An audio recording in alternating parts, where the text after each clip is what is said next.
नमस्कार दोस्तों, जियो cinema OTT पर एक फिल्म आई है जिसका नाम है एक कोरी प्रेम कथा। अगर मैं इसके कंसेप्ट की बात करूं जो कि नाम है एक कोरी प्रेम कथा, तो ये एक प्रथा है, बल्कि इसे कुप्रथा कहेंगे, जहां पर कि ये होता है कि शादी वाले दिन जो दूल्हा दुल्हन होते हैं उन्हें सुहागरात के दिन एक सफेद चादर दिया जाता है और अगले दिन उस चादर की चेकिंग होती है। अगर उस चादर में अगर लाल दाग है, ब्लीडिंग हुई है, तो समझ लेते हैं कि लड़की जो है सही मिली है, यानी कि वो सिल पैक कह सकते हैं आपकी भाषा में कि सिल पैक है, ब्रांड न्यू है, एक तरह का ये जो है मतलब कि वो पवित्र है। या फिर अगर उसका अगर ब्लीडिंग नहीं होता, सफेद चादर रह जाती है, तो ये मान लिया जाता है कि लड़की जो कोरी नहीं है, अछूत है, इसने पहले किसी के साथ जो संबंध बनाए होंगे, इसका किसी और के साथ संबंध भी हो सकता है। मतलब कितनी नैरो माइंडेड वाली कंसेप्ट है। और इतना ही नहीं, जब इसे समाज में दिखाया जाता है उस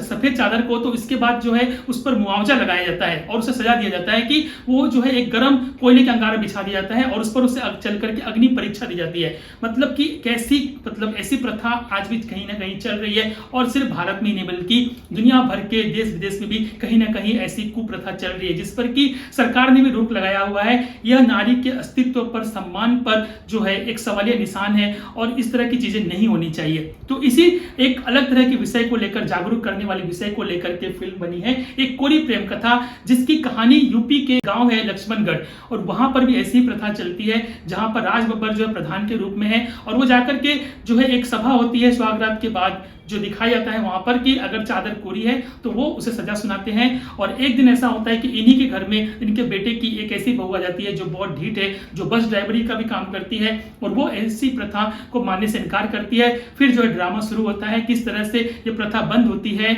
और किस तरह से लोगों को ज्ञान मिलता है कि असल में जो सिल ब्रेकिंग वाली बात है, जो कि हाइमन टूटने वाली बात है, वो किस तरह से होता है। इसके लिए एक वीडियो दिखाया जाता है और बाकी के लोग समझते हैं और फिर ये समझा जाता है कि ये बात मतलब कि गलत है, क्योंकि पहले इस प्रथा को वो लोग देवी देवताओं से, धर्म से जोड़ करके कि इससे गांव की रक्षा होगी, इस तरह की चीजें बताई जाती है। तो ये तो कंसेप्ट कंटेंट सुनने में बहुत अच्छा लगता है, लेकिन इसको जिस तरह से प्रेजेंट किया गया है, जिस तरह से इसकी कहानी दिखाई गई है, वो बिल्कुल भी इंपैक्टफुल नहीं है। मतलब कि कोई असर नहीं छोड़ती है, क्योंकि कहानी सीधे सपाट तरीके से दिखाई गई है। पुरानी फिल्में जैसी होती थी ना कि मतलब आपको सब कुछ पता चल लगता है, प्रिडिक्टेबल स्टोरी है, बिल्कुल प्रिडिक्टेबल स्टोरी है। अगर इसी कहानी को, इसी कंसेप्ट को अगर बहुत अच्छे से पेश किया जाता तो ये एक दमदार फिल्म साबित होती। लोग इस फिल्म को देखते, समझते और देखने भी जाते, मतलब कि कुछ ऐसा होता। लेकिन ये बहुत ही साधारण बन चुकी है, एक असाधारण कंसेप्ट पर बनी यह फिल्म बहुत ही साधारण है। तो इसी कहानी पर अगर डायरेक्टर चिन्मय पी पुरोहित ने अगर अच्छा काम किया होता, थोड़ा सा डेप्थ डाला होता, थोड़ा नए एंगल से इस कहानी को दिखाने की कोशिश की होती,